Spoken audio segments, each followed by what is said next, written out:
পাশে মানুষের সাথে আমরা আছি এই বাংলাতে। আপনারা দেখছেন সংবাদ শিরোনাম। দেখলেন তো অনেক কিছু, এবার দেখুন নতুন কিছু।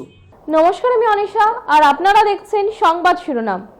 শহর কলকাতা জুড়ে চলছে একের পর এক ভয়াবহ অগ্নিকাণ্ড, আর এই অগ্নিকাণ্ডের কারণেই আতঙ্কে রয়েছে গোটা শহরবাসী। সল্টলেক বিজেপি অফিসে সাংবাদিক বৈঠক করলেন বিজেপি মুখপাত্র শ্রমিক ভট্টাচার্য।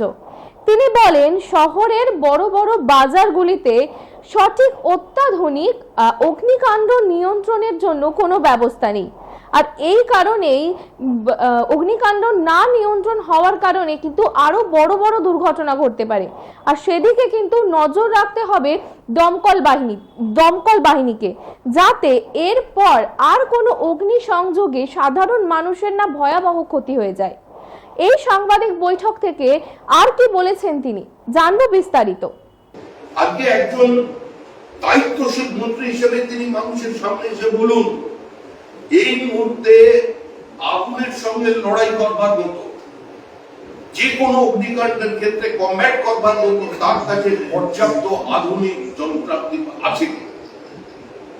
মেশিনারি আপগ্রেডেশন তো অনেক দূরের কথা, আধুনিক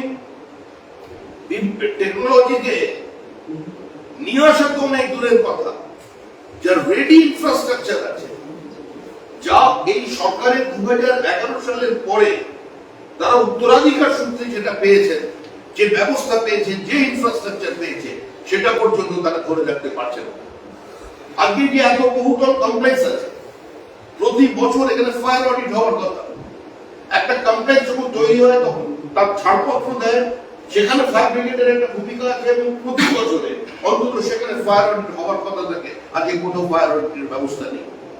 এত ঘিঞ্জি বাজার কলকাতায়, একটা বাজারে কলকাতা শহরের মধ্যে কোনো কারখানায় সেখানে ফায়ার অডিটের কোনো ব্যবস্থা নেই। দুর্নীতির সীমাহীন ব্যাপ্তির কারণে আজকে এই অবস্থা তৈরি হয়েছে।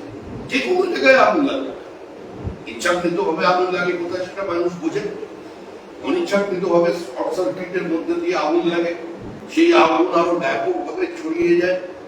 কিছু রাসায়নিক কোম্পানি থাকবার জন্য আগুনের ভয়াবহতা আরো বাড়ে। এগুলো নিয়ে আমাদের কিছু বলার নেই, কিন্তু আমরা চাইছি যে এই মুহূর্তে অন্তত যে অবস্থা তিনি তৈরি করেছেন, তিনি মানুষের সামনে এসে বিবৃতি দিন তিনি জানেন। কারণ তিনি একজন মন্ত্রী, নির্বাচিত জনপ্রতিনিধি, মানুষ তাকে নির্বাচনে ভোট দিয়েছে। এটা কোনো সাধারণ দপ্তর নয়। তিনি বিধানসভায় দাঁড়িয়ে কোনোদিন তার আপগ্রেডেশনের জন্য, তার সংশ্লিষ্ট দপ্তরের বরাদ্দ বাড়ানোর জন্য তিনি কোথায় কথা বলেছেন, অন্তত অন্যান্য বিধায়কদের সামনে এমন কোন দৃষ্টান্ত নেই। বিধানসভা রেকর্ডে এটা নেই।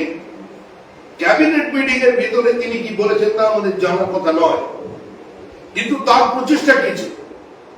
এই দায়িত্ব তিনি কেন নেবেন না?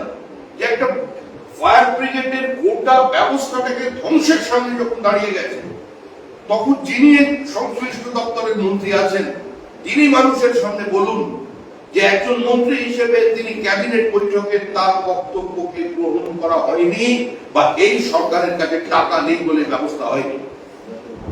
আমরা আমাদের দলের পক্ষ থেকে সিদ্ধান্ত নিয়েছি যে আমাদের যে বিধানসভার পরিষদীয় দল আছে, সেই পরিষদীয় দলের সদস্যরা বিভিন্ন গ্রুপে ভাগ করে অ্যাট র্যান্ডম বিভিন্ন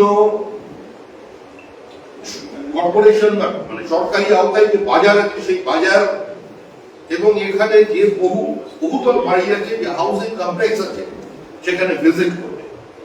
কয়েকটি জায়গায় নেতৃত্ব দেবেন আমাদের বিরোধী দলনেতা শুভেন্দু অধিকারী, এবং এছাড়াও আমাদের যতজন বিধায়ক আছে, তারা ছোট ছোট গ্রুপ করে অবিলম্বে অন্তত এই এজেন্ডাকে নিয়ে আমরা কলকাতার মানুষের সামনে যাব।